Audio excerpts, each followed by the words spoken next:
Assalamualaikum warahmatullahi wabarakatuh, para pemirsa penonton dimanapun Anda berada. Kita akan membahas sunnah-sunnah dalam wudhu. Ini saat kita ambil dari kitab Al-Bajuriyu ala Ibni Qasim Al-Ghazi. Dalam kitab Takrib atau Al-Bajuri syarah Takrib dikatakan wa sunanuhu ail wudhu asyaratu asya'a. Jadi sunat dalam wudhu itu ada 10. Nah ini 10 jenis atau 10 perkara. Jadi apabila kita akan sempurna atau mau sempurna wudhu, maka kita harus menjalankan sunnah-sunnah wudhu agar sempurna wudhu kita. Jadi wajib kita dapat, sunnah kita dapat, maka itu adalah yang terbaik dalam ibadah. Wa fi ba'di nusakhil mati asyaratu khisalin. Atas miatu yang pertama membaca basmalah awalahu. Jadi sebelum kita wudhu, sunnah kita membaca basmalah. Kalau bukan di WC, maka usahakan kalau wudhu di luar WC, di luar ruangan WC atau jamban. Kalau di jamban tidak boleh membaca basmalah dalam lisan, cukup dalam hati. Wa qaluha bismillah wa akmaluha bismillahirrahmanirrahim. Yang paling pendek membaca bismillah adalah cukup dengan bismillah, cukup.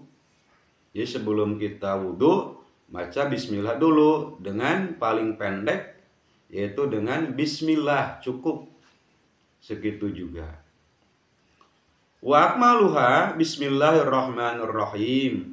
Yang paling sempurna dalam basmalah adalah bismillahirrahmanirrahim. Itu adalah paling sempurna dalam membaca bismillah menurut mazhab Imam Syafi'i.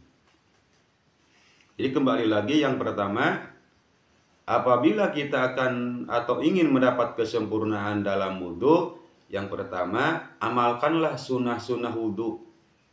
Seperti yang pertama tadi, yaitu membaca bismillah dulu sebelum wudhu. Paling pendek membaca bismillah, yaitu dengan lafaz bismillah. Yang sempurna adalah bismillahirrahmanirrahim.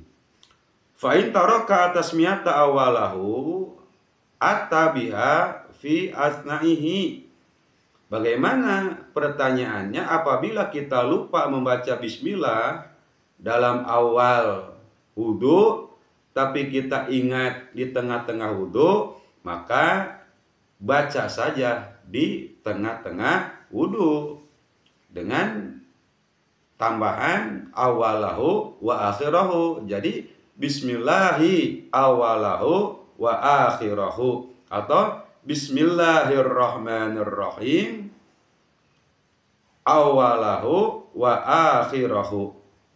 Jadi apabila kita lupa membaca bismillah dalam awal-awal wudhu, terus kita ingat di tengah-tengah wudhu, maka di situ juga tetap disunahkan membaca bismillah walaupun tengah-tengah wudhu dengan bacaan ditambah awalahu wa akhirahu. Jadi bismillahi awalahu wa akhirahu atau bismillahirrahmanirrahim awalahu wa akhirahu.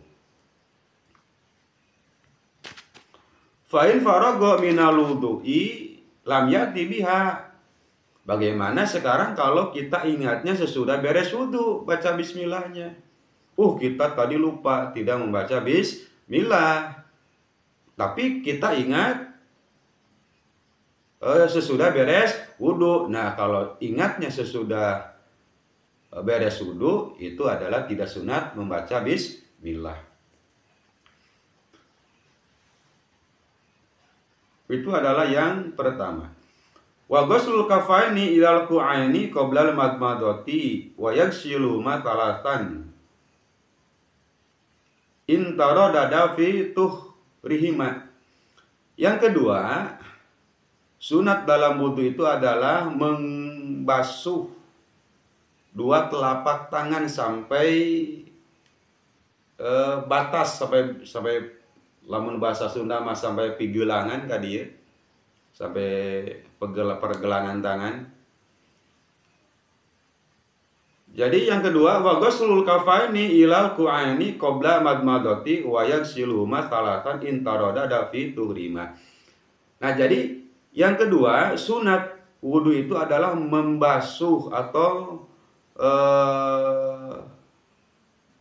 mengumbah dua dampal leungeun dugikeun kana pigeulangna. Itu. Berapa kali? 3 kali kalau kita mamang dalam sucinya. Jadi kalau kita mamang apakah ini tangan kita itu suci atau najis? Maka dalam mamang itu maka usahakan membasuhnya sampai 3 kali.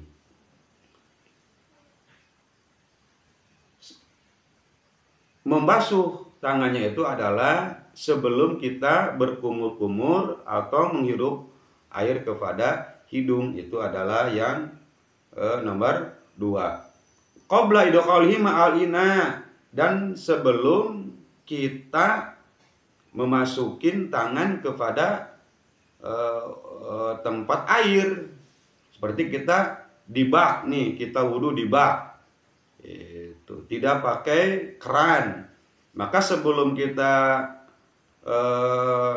mengambil air dari bak itu, maka sunnah bagi kita basuh dulu tangannya, telapak tangan sampai pergelangan tangan dengan 3 kali apabila kita mamang apakah tangan kita itu masih suci atau tidak suci.